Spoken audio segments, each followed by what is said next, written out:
Hello beloved people, saya berdoa kalian semua selalu sehat dan dilindungi Tuhan. Hari ini saya akan share tentang money and family. Sepanjang minggu ini daily devotion saya akan membawakan tentang money and family. Hari ini saya ingin mulai dengan fungsi uang 3S. Menurut teman saya Hendra Sensei berkata bahwa fungsi uang itu ada 3S singkatannya. Yang pertama sharing, yaitu untuk berbagi. Yang kedua saving, menabung. Kenapa kita perlu menabung? Untuk keinginan yang lebih besar, untuk kebutuhan di masa yang akan datang. Yang ketiga spending. Fungsi uang adalah untuk digunakan untuk kebutuhan kita sehari-hari. Saya ingin share hari ini tentang sharing is the key to happiness and to avoid greed. Memberi, berbagi adalah kunci dari kebahagiaan dan kunci untuk penangkal keserakahan. Tahukah Anda bahwa di dalam Lukas 6 ayat 36 dikatakan, "Hendaklah kamu murah hati sama seperti Bapamu adalah murah hati." Sharing is the key to avoid greed. Kalau kita belajar berbagi, murah hati kepada orang, kita sedang menangkal hati kita dari racun cinta uang. Kita sedang menjaga hati kita dari racun keserakahan. Kunci untuk tidak serakah adalah dengan hidup berbagi dengan orang lain. Musuh dari keserakahan adalah kemurahan hati. Ibrani 13 ayat yang kelima berkata begini, "Janganlah kamu menjadi hamba uang dan cukupkanlah dirimu dengan apa yang ada padamu. Karena Allah telah berfirman, Aku sekali-kali tidak akan membiarkan engkau dan aku sekali-kali tidak akan meninggalkan engkau." Kalau kita tidak mau jadi hamba uang, kalau kita tidak mau terkena racun cinta uang, kita harus belajar mengerti kata cukup untuk diri kita sendiri.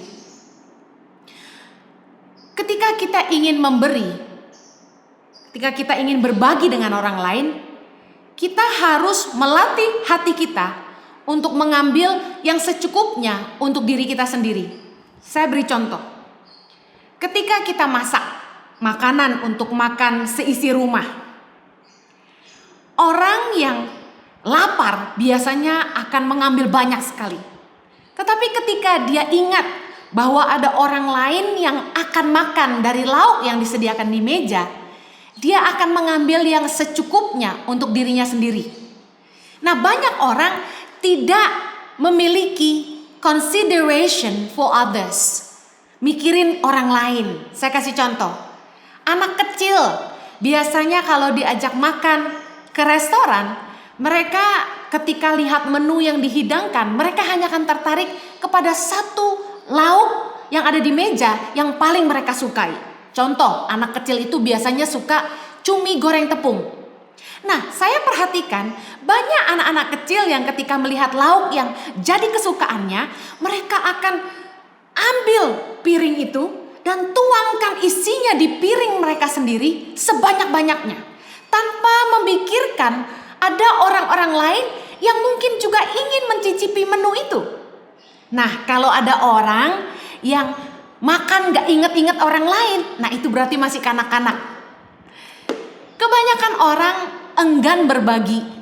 Kenapa? Karena mereka takut untuk diri mereka sendiri tidak cukup. Terlebih di masa sulit, ketika semua serba sedikit, penghasilan mulai berkurang, pasti orang akan cenderung untuk menyelamatkan dirinya sendiri dulu. Di masa-masa sulit seperti ini, orang semakin medit dan pelit. Kenapa? Karena mereka memikirkan mereka sendiri butuh. Mereka mulai menahan untuk diri mereka karena mereka takut untuk diri mereka tidak cukup. Saya ingin berkata begini, jangan kecewa kepada teman-teman atau keluarga yang tidak bisa membantu Anda di masa sulit. Mengertilah, mungkin mereka takut untuk diri mereka sendiri gak cukup. Karena di masa sulit, orang akan menyelamatkan dirinya masing-masing. Dalam Matius 25 ayat yang ke-8, gadis-gadis yang bodoh berkata kepada gadis-gadis yang bijaksana, "Berikanlah kami sedikit dari minyakmu itu, sebab pelita kami hampir padam." Ayat 9, Tetapi jawab gadis-gadis yang bijaksana itu, "Tidak, nanti tidak cukup untuk kami dan untuk kamu.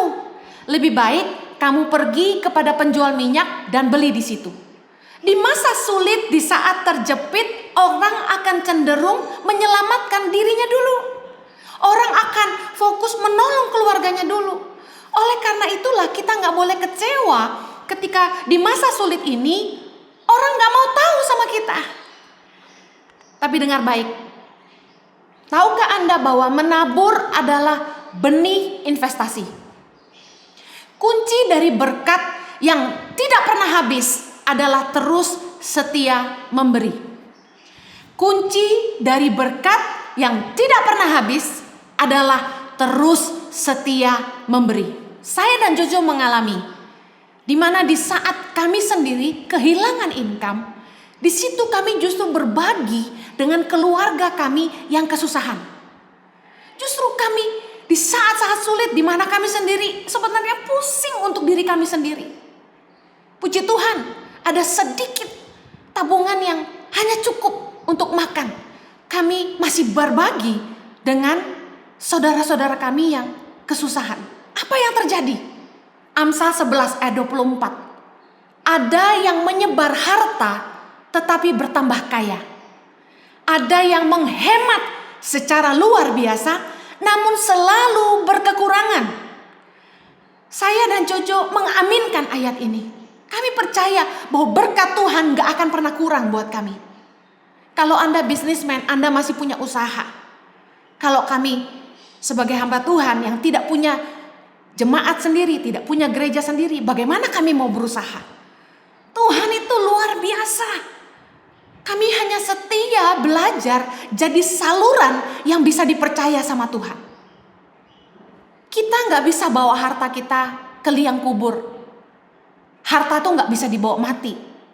Tetapi taburan kita yang akan mengikuti kita sampai di sorga nanti. Saya belajar bahwa ternyata kunci dari berkat yang tidak pernah habis adalah terus setia memberi. Dan luar biasa, saya sama Jojo ngalami di masa yang begitu sulit ini. Saya sama Jojo terus dipelihara Tuhan.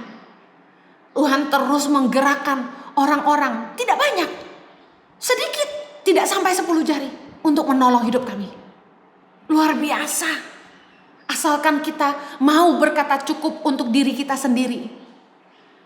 Ketika kami diberkati oleh orang-orang di masa sulit ini, kami tidak lupa kepada keluarga kami yang kesusahan. Kami tidak lupa kepada staf kami yang kesusahan. Kami tabur, kami terus berusaha jadi saluran yang bisa dipercaya Tuhan. Dan apa yang terjadi? Apa yang saya khotbahkan ini sungguh-sungguh kami hidupi. Kunci dari berkat yang tidak pernah habis adalah terus setia memberi. Bu Heni, saya sendiri kurang, saya sendiri sulit, bagaimana mau terus memberi? Berdoalah, karena firman Tuhan yang berkata, Tuhanlah yang menyediakan benih bagi para penabur. Dia pasti akan memberkati hidupmu, asalkan engkau terus setia untuk menabur. Saya berdoa agar setiap Anda terus diberkati Tuhan dalam apa saja yang kau kerjakan. Tuhan gak akan pernah membuat engkau berkekurangan. Seperti tadi firman-Nya yang berkata bahwa Tuhan berkata begini, janganlah kamu jadi hamba uang, cukupkanlah dirimu dengan apa yang ada padamu. Karena Allah telah berfirman, aku sekali-kali tidak akan membiarkan engkau, dan aku sekali-kali tidak akan meninggalkan engkau. Ibrani 13 ayat 5 ini jadi kenyataan dalam hidupmu. Di dalam nama Yesus. Amen. Live a better life. Have a blessed day.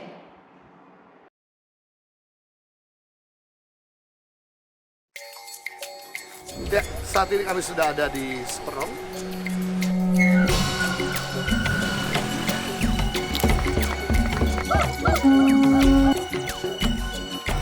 Saksikan suka duka perjalanan Tangan Pengharapan dalam merintis dan mengembangkan pendidikan di seluruh Indonesia di program Journey Tangan Pengharapan setiap Jumat pukul 7 malam di YouTube channel Heni Kristianus.